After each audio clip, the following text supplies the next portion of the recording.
The key role of the president is to guard the reserves. Singapore is a very funny country.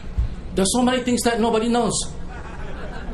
Just days before the nomination day for the presidential election, the outgoing president, in an interview with the newspaper review, that he already used the reserves for more than 27 times. Nobody knew.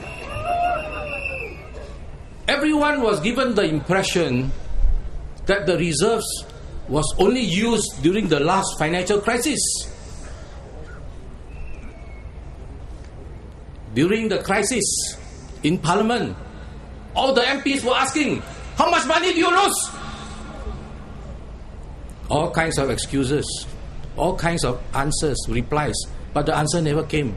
Nobody knew how much money we lost. Nobody knows. Strange country, right, Singapore? But we know now because Temasek report came out this year. In 2009, according to Temasek's report, the negative wealth added in that year was $68 billion. You know how many zeros is $68 billion? Pardon me for my language for what I'm going to say next. Some of my friends jokingly say to me, it's your money. It's not somebody else's grandfather's money. How much money do you have in total? Cannot tell you, it's a secret. How much money do you lose? Cannot tell you also. Use the money, also never tell you. Now they tell you to use the money, but never tell you how much money to use. Your money or somebody else's money?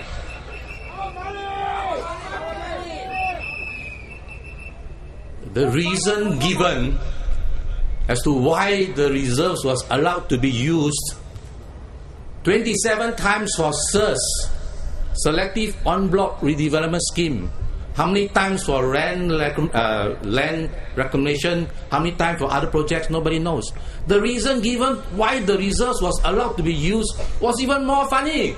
The reason was because the government of the day will be disincentivized to use the current reserves for long-term projects which are good for the people. I'm at a loss for words. I think this is what I call super contradiction. Isn't that why the office of the presidency was established in the first place? For the president to guard against a government from using the past reserves unless it's absolutely necessary. We have lots of current reserves. Because of these presidential elections and all the debate about reserves, there was a clarification. The average annual net return investment contribution, NRIC, is about $7 billion a year. You know, the government budget is in surplus like 9 out of 10 years. Every year, you have about maybe $10 billion of land sales that's not counted as revenue in the budget. You have NRIC of $7 billion.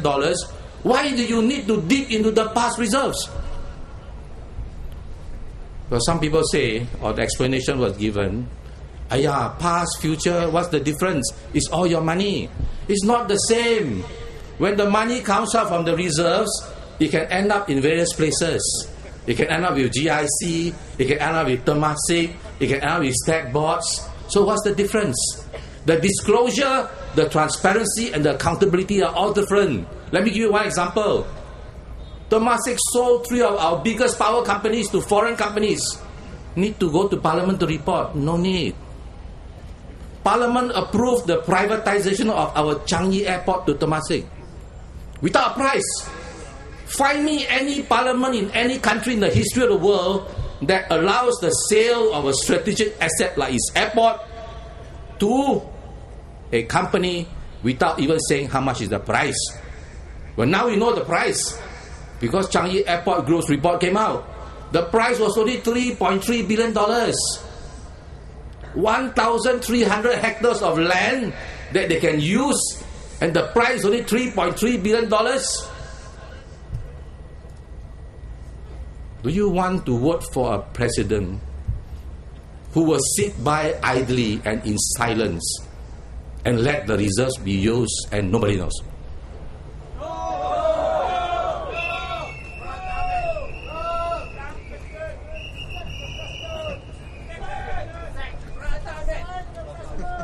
The president, historically in Singapore, has always been called the people's president. You know why? Because the president has always been the patron of the charity sector. You have the President Star Charity Show and so on. How many poor people are there in Singapore? Nobody knows. But there are clues. I give you one clue. 2 Sundays ago, on 14 August, it was revealed that 200,000 needy Singaporean families have qualified for financial assistance under COMCARE. You know how difficult it is to get approved to be eligible to get financial assistance from COMCARE? If you look at the latest approval rate, 71% of the people who apply manage to get it. So every 171. If 200,000 needy families manage to get it, how many applied? 280,000? There are only about 900,000 Singaporean households. So what are we looking at? 1 in 5? They're so poor, so cash-strapped that they have to apply for financial assistance and manage to get it.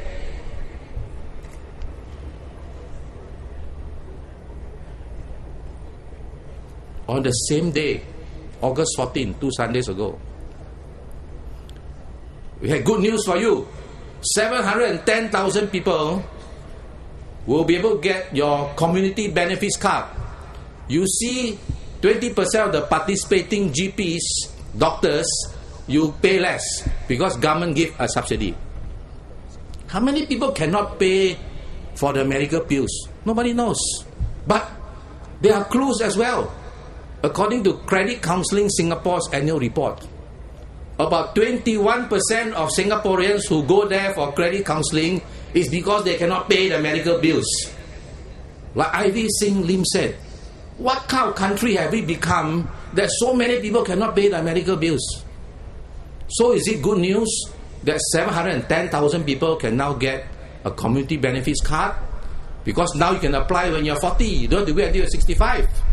Now your household per capita income is raised to 1,500. It's not 800. I tell you what's the problem. You go to see the GP, he gets a subsidy of $17.80. He charges you what he wants, you pay the difference.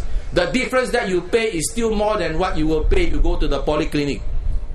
So the solution to our healthcare problem is not to pass the buck to the private sector and then you go there and you pay more than you go to the polyclinic.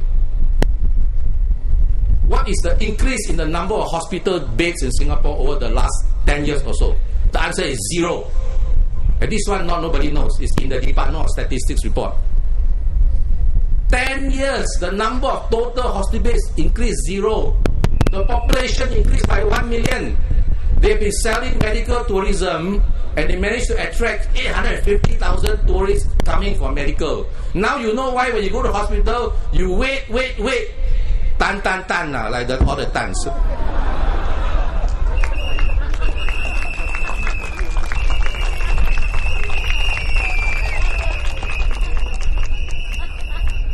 The president has always been a unifying force for Singaporeans. Singaporeans progress together. That's in the past. Now we have a trend increasingly. More and more people at the bottom are finding it hard to make ends meet. How do we know?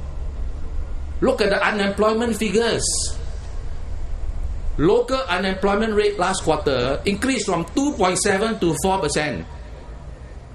Every day you read the news, right? Economic growth very good, jobs are being created, wages are going up. How come unemployment going up?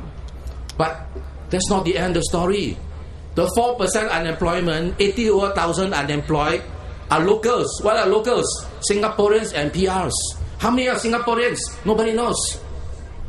Every time you ask, how many of the unemployed are Singaporeans? Somebody know lah, but then we don't know. I suspect most of them are Singaporeans. Why? If you are PR, you have no job for a long time, you can't get a suitable job, you will leave, go to another country or go back to your country. So there are so many things that nobody knows. Do you want to vote for a president who will sit idly by in silence when your reserves are being used and nobody knows? When more people have to apply for financial assistance, 1 out of 5 households. Now you know. When how many people, Singaporeans unemployed, you don't know. How many people cannot pay for their medical bills, you don't know. So come Saturday, vote for a president who will not sit idly by and be silent. Vote for a president who will be the voice of the people. Vote for my friend for about 30 years, Tan Kin Lian. Thank you.